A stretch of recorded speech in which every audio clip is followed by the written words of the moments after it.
Saludo mi gente, welcome to the House of Liberation. Uh, so happy Mother's Day. It is Sunday, May 8th, I believe. Yes. I couldn't remember the number date.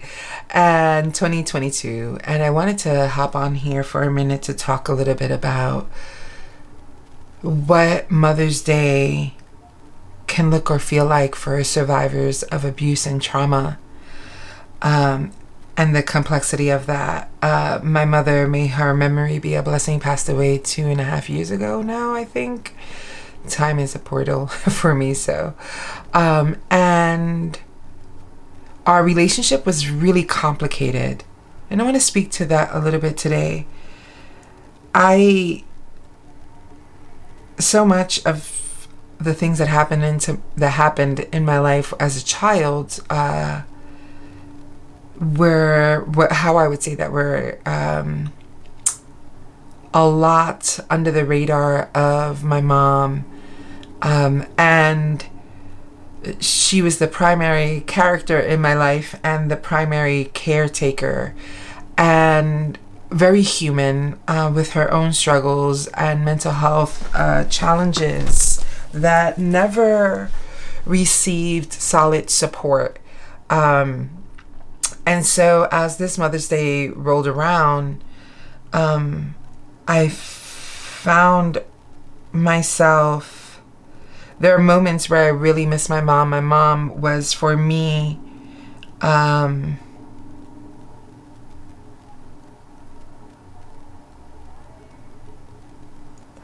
a spiritual advisor, a spiritual mentor, and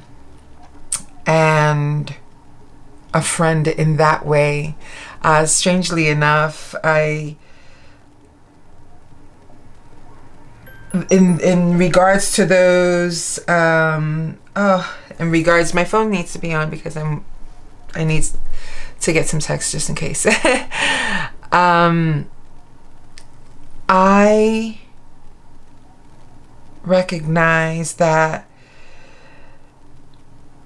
role that she played in my life was the one that I got to hold on to the most. And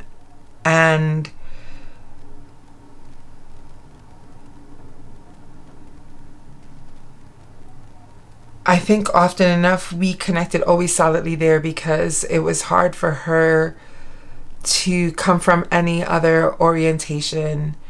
And there are moments at this point that I'm not going to say, of course, I don't want to assume that we all have that. What I do know is that I have the nature of our relationship being so complicated. There are moments I miss her deeply. I wish I could talk to her. And my grieving is one, not just because she's not here in this dimension, but also for the things that we couldn't have because as I got older, I had to set boundaries, needed to set boundaries, wanted to set boundaries, and could not just enjoy these aspects of our relationship. And I think in a world where we talk a lot about trauma, actually that's also an assumption.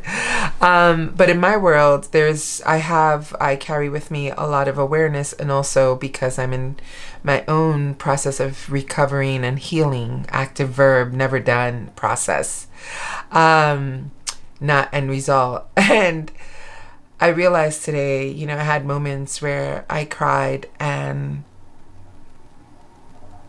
remembered both my mother and my grandmother fondly. And I thought of the idea that for those of us that are survivors at the ages as grown adults and having had to navigate with our own parents boundaries or shifts in relationship because of pain, because of a lack of awareness. How do we hold the tension between all those worlds, right? Between I wish I could call my mother, and this is hard, and sometimes you wish you could have a do-over, and I try to be the type of person to have very little regrets, so I try to be as intentional as possible, as present as possible, and continuing to teach my brain and teach my nervous system that we hold multiplicity, and that part of our human beingness is that we can hold it. So what I mean by that is that I can hold the grief of not having her in this dimension while holding the acceptance of we had the relationship we could have, while holding things could have been different, right? Those pieces.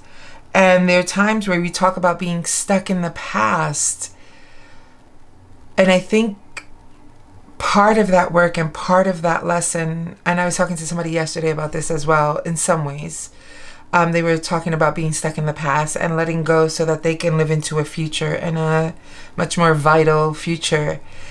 And one of the things I was talking about was the idea that sometimes we hold on to the past because we're afraid of the mysterious future.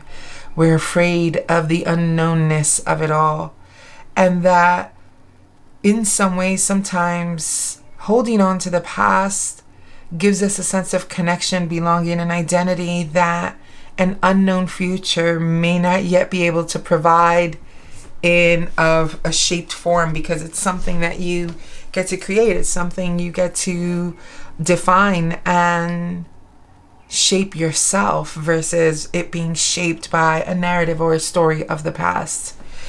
And I think that this is one of those things, as somebody who's I use all three, right?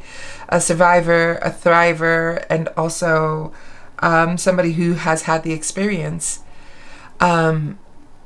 I think it's important to give ourselves permission to have the feelings that we're going to have, to miss what we need to miss or want to miss, because there is aspects of this that you will always be reparenting yourself, and you will always be considering the inner child's desires or needs that have went unmet, and that to expect of ourselves to just dismiss or just get over or just get anew.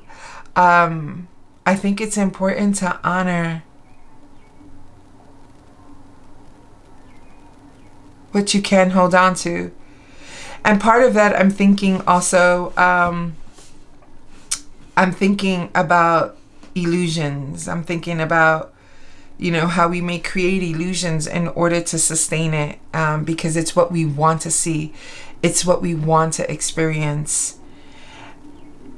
And I think that imagination is part of how we heal, because of how we may need to rewrite a story or see a story for our own sake, not having anything to do with anybody else.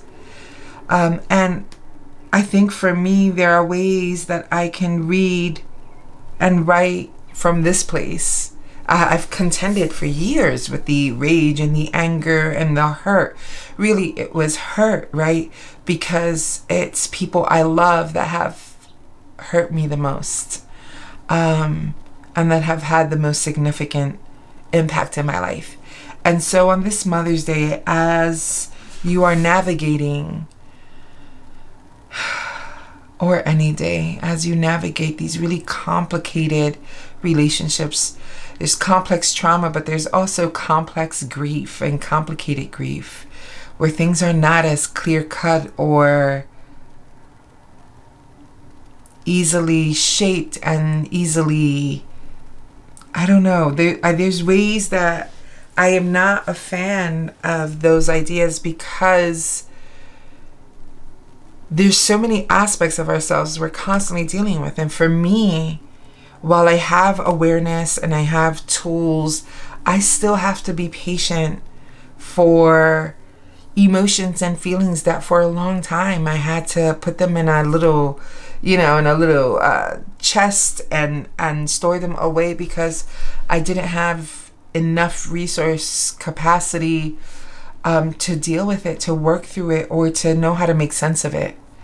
And so, in essence, I want to offer up the space of permission to feel how you need to feel, how you want to feel, to be okay with your grief, and to be okay with grieving what wasn't as well.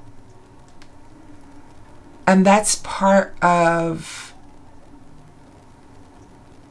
for me, missing my mom. Part of that is that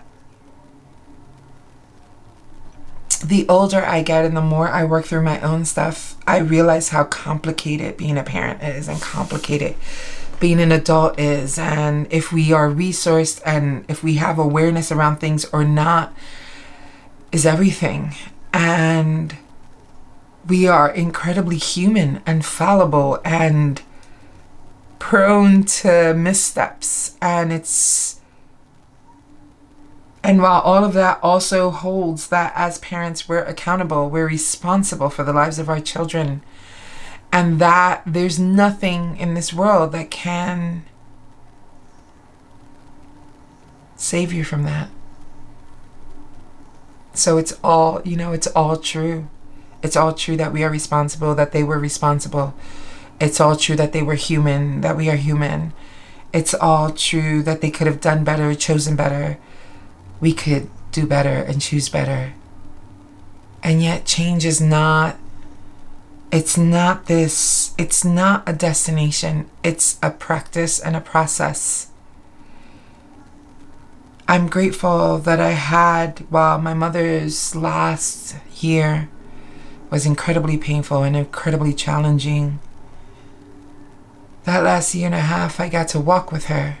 I got to know her better. I got to hear more of her stories.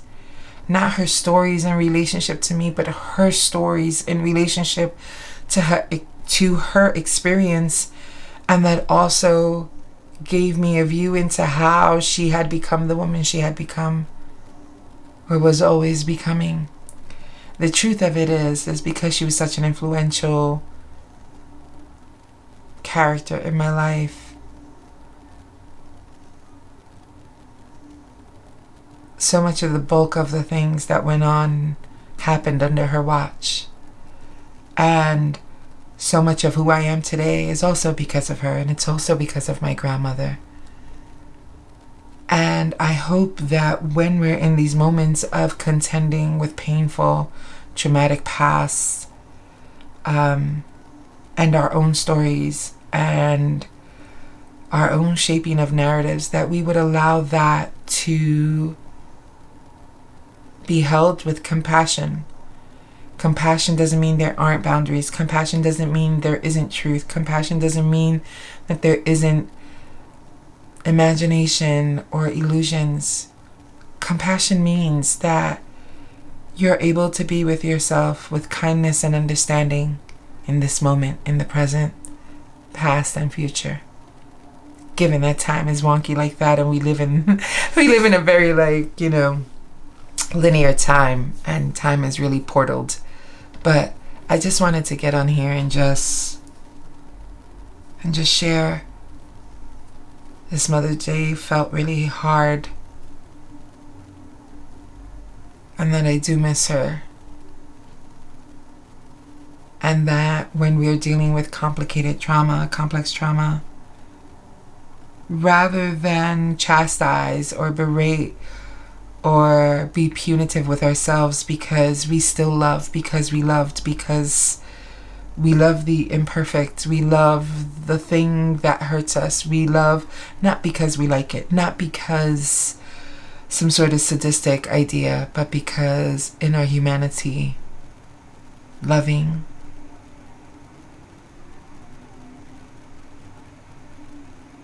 is our connective threads to one another. And so I hope that your Mother's Day was nourishing, and if you're grieving your mom, whatever gender and shape that takes in your life, whatever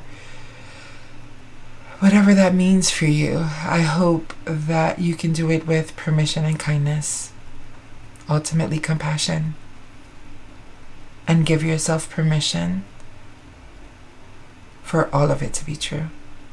So, until next time, my friends. Shalom. Adieu.